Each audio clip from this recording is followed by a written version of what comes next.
Welcome to part three of How Did We Get Here? Now, in part two, I left you with the question, why has the cycle of extremism sped up in the US? Elementary, my dear Watson.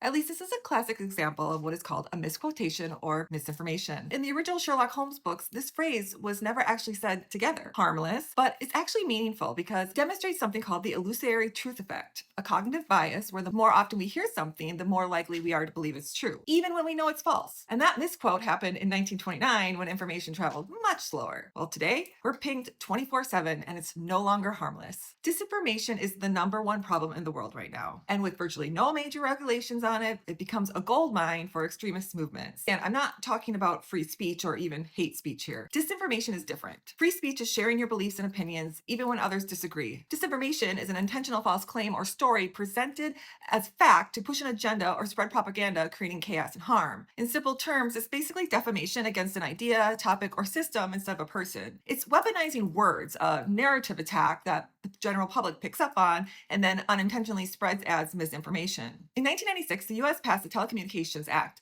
legalizing the consolidations of independent media. Local stations could be bought up by larger entities, reducing the press to just a few mass media conglomerates as controlling the narrative to drive profits. This allowed extremists to recruit the boomers. But younger voters, well, they're not watching cable news. Their source is social media, which has become a breeding ground for disinformation. And extremists know it. Section 230 of the Communications Decency Act, which is part of that Telecommunications Act, states that social media platforms aren't publishers, so they can choose what they want to moderate and have immunity from lawsuits. Real decent, right? That's why social platforms have become the new battleground. First, find one willing to sell and rebrand it as X. But when a new platform goes viral and it's not for sale, well, spread fear about China hoarding data, threaten to ban it, and then force a sale. I mean, let's be honest here. If this was really about privacy, they'd shut down every Chinese owned platform that collects massive amounts of data like Temu. No, this is about controlling the narrative. Now they have access to 1.8 billion users where they can pump out disinformation in real time right before the midterm elections. This is pretty terrifying because everyone is vulnerable to complacency and compassion fatigue. Fear is created by flooding us with violence until we're desensitized.